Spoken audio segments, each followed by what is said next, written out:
Carol Gilligan disputed the evaluation methods used by Kohlberg, which relied on typical masculine models of justice.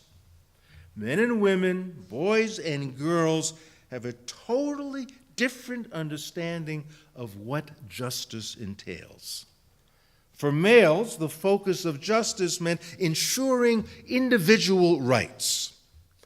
And Gilligan argued effectively that women were less interested in achieving individual rights than being concerned about preserving relationships in the context of community.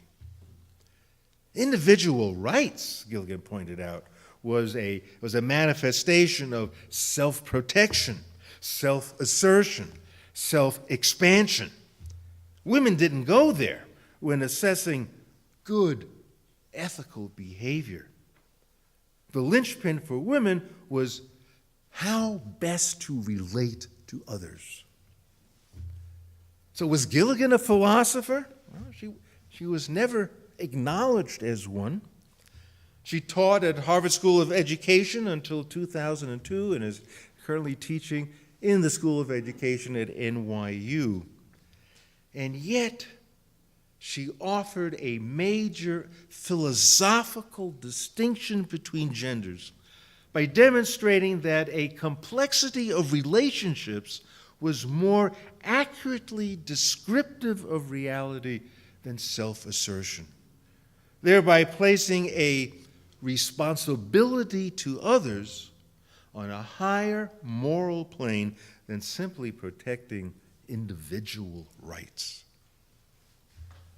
So given the difference in how women and men approach moral issues, we cannot honestly be surprised to learn that women are stronger advocates of gun control, environmental regulations to keep industrial poisons out of the atmosphere and water, and more inclined to peaceful solutions in the face of potential aggression, since they're concerned about civilian casualties and cannot condone the concept of collateral damage. The control of violence remains paramount for women. I'll tell you, not many women agree with John McCain's philosophy: if you don't use force, they won't respect you. What is he talking about? Women have reiterated over and over, generation after generation, that individualism means nothing more than a single-minded commitment to the development of oneself, even at the cost of the development of others.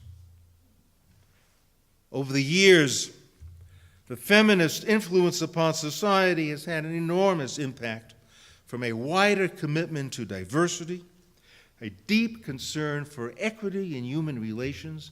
And actually, when you look at our 7 UU principles, you can't help but notice that all those principles really are steeped deeply in feminist philosophy.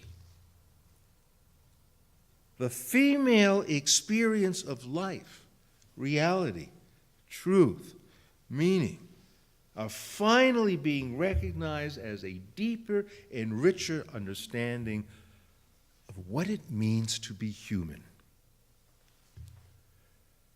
The stories and data collected by the media reflect how women and men differ philosophically. So we get headlines like, "Republicans face a wide gender gap." It becomes transparently obvious that individual rights, which guide conservatives despite dismantling support of the poor, alienate women voters whose moral reasoning is grounded in the well-being of the entire community. Now, there may be a dearth of women philosophers we can actually point to, but the philosophy of women generically has a tremendous impact on our lives, despite the fact they offer no metaphysics or epistemology or systematic approaches. Instead, women's philosophy is infused with activism. Philosophy for women means integrating thought and action. And that, I believe, is key to women in philosophy, the integration of thought and action. It provides an interesting contrast to Descartes, who cast the mold for philosophy in the early 1600s by saying, nothing that cannot be grasped by the intellect can be classified as knowledge. Thus, the male version of philosophy is steeped in science, mathematics. I'm so glad Margaret Fuller called our attention to the need for women to follow another model. This is not to say that there haven't been women who have worn well the mantle of philosopher. Elizabeth Anscombe comes to mind, who in 1957 became the founder of action theory and later coined the term that we use very much these days, the word consequentialism. Anscombe could easily keep up with the big boys in philosophy.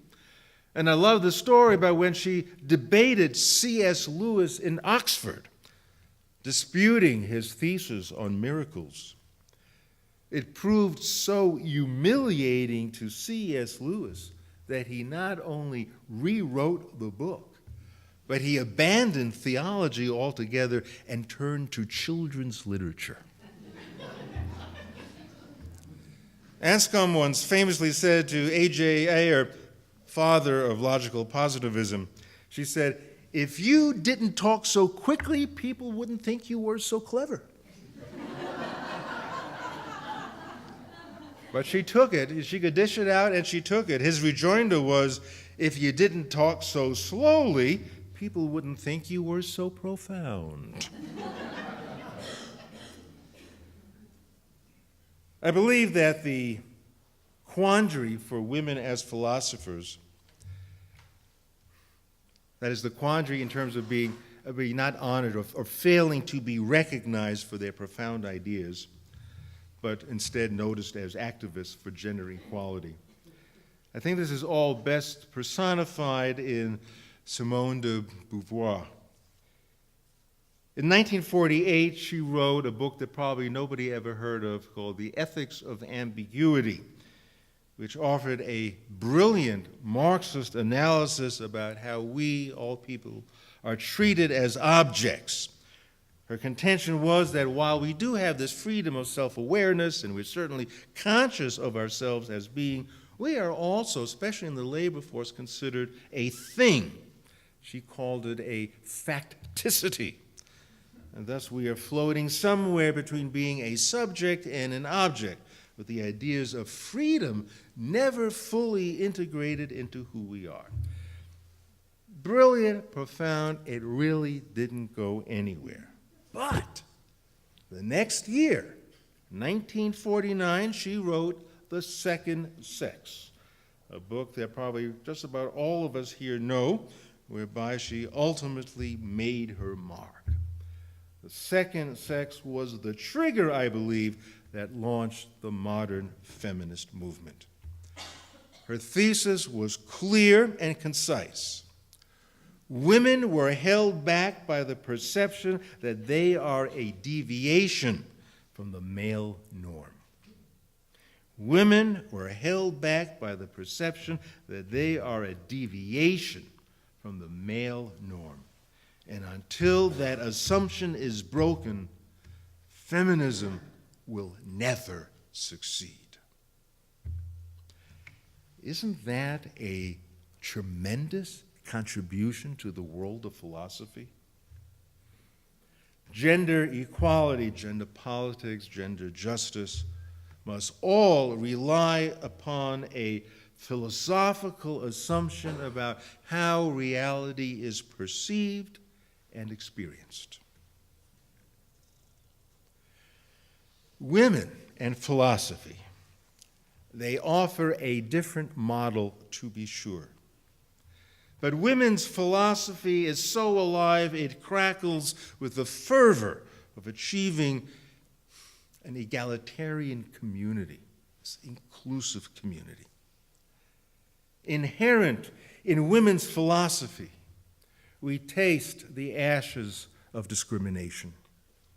Inherent in women's philosophy, we comprehend the critique of individualism. Inherent in women's philosophy, we finally discover the ideals that signal human progress. Amen.